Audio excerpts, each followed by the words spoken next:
సూదికి దిక్కులేదు, దూది కూడా దొరకడం లేదు. ఏపీలో చంద్రబాబు ప్రభుత్వ నిర్లక్ష్యానికి వైద్యారోగ్య రంగం కుదేలైపోయింది. ప్రభుత్వ ఆసుపత్రిలో మందులు లేక, బయట కొనుక్కోలేక పేదలు అవస్థలు పడుతున్నారు. ఇన్సులిన్ ఇంజెక్షన్లు కూడా ఎక్కడా దొరకడం లేదంటే పరిస్థితి ఏ స్థాయికి దిగజారిపోయిందో అర్థం చేసుకోవచ్చు.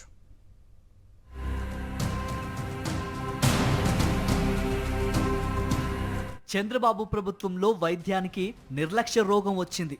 విలేజ్ క్లినిక్స్ నుంచి జిల్లా కేంద్రాల్లోని బోధన ఆసుపత్రుల వరకు అన్ని స్థాయిల్లోనూ మందులు, సర్జికల్స్ కొరత వేధిస్తోంది. అన్ని బోధన ఆసుపత్రులను ఇతర ఇన్ఫెక్షన్ల చికిత్సల్లో వినియోగించే ఎసెన్షియల్ యాంటీబయాటిక్స్ కొరత వేధిస్తోంది. విలేజ్ క్లినిక్స్లో 105, ప్రాథమిక ఆరోగ్య కేంద్రాల్లో 200కు పైగా, సిహెచ్సి ఏరియా ఆసుపత్రుల్లో 362, బోధన ఆసుపత్రుల్లో 608 రకాల మందులు అందుబాటులో ఉండాలి. కానీ ఏ ఆసుపత్రిని పరిశీలించినా ఈ మందులేవీ లేవు.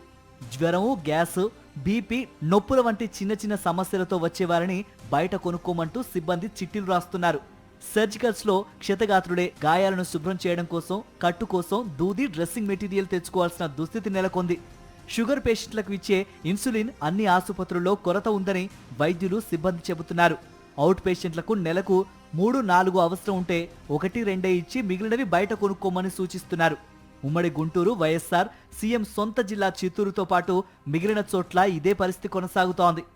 వైద్య మౌలిక సదుపాయాల అభివృద్ధి సంస్థ నుంచి సెంట్రల్ ప్రొక్యూర్మెంట్ ద్వారా సరఫరా కాని మందులను పీఎంబీజేకే కార్యక్రమం కింద కొనాలని కూటమి ప్రభుత్వం ఉత్తర్వులు ఇచ్చింది. అయితే ఓ మంత్రితో డీల్ కుదుర్చుకున్న సంస్థతో రాష్ట్ర వ్యాప్తంగా అన్ని బోధన ఆసుపత్రులు ఎంఓయూ చేసుకున్నాయి. ఆసుపత్రుల నుంచి ఇండెంట్ పెట్టినా ఆ సంస్థ మందులను సరఫరా చేయడం లేదని సూపరింటెండెంట్లు వాపోతున్నారు. ఏ మందులు సరఫరా చేయలేరో చెబితే ప్రత్యామ్నాయం చూసుకుంటామని కోరుతున్నా అది కూడా చేయటం లేదు. సమయానికి మందులు సరఫరా చేయకపోతే జరిమానాలు విధించడం, ఇదే తంతు కొనసాగితే సంస్థను బ్లాక్ లిస్టింగ్ చేస్తారు. కానీ తమకు వచ్చిన బిజినెస్ పై కమిషన్ ముట్టజెప్పేలా మంత్రితో సరఫరాదారుడు ఒప్పందం కుదుర్చుకున్న నేపథ్యంలో వారిపై జరిమానాలు విధించడానికి వీల్లేకుండా పోతోందని అధికారులు చెబుతున్నారు.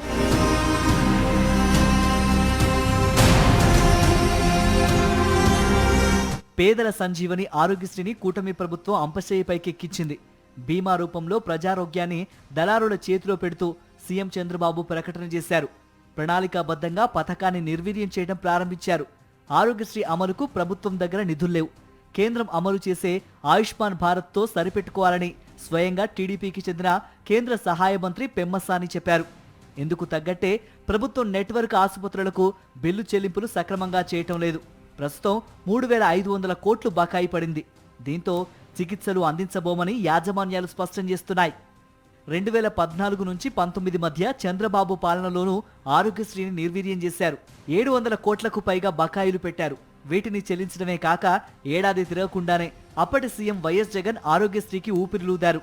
తెల్ల కార్డు ఉన్నవారికే ఆరోగ్యశ్రీ అనే నిబంధనను సవరించి 5 లక్షల రూపాయల వార్షిక ఆదాయం ఉన్న మధ్యతరగతి కుటుంబాలకి కూడా వర్తింపజేశారు. దీంతో 1.4 కోట్లకు పైగా కుటుంబాలు పథకం పరిధిలోకి వచ్చాయి.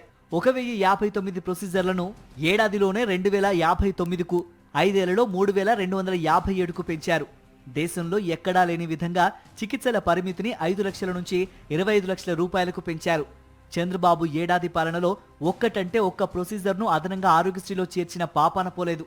పైగా గత ప్రభుత్వంలో చికిత్స తర్వాత రోగులకు నెలకు 5,000 రూపాయల మేర అందించిన ఆరోగ్య ఆసరాను నిరుడే నిలిపివేశారు.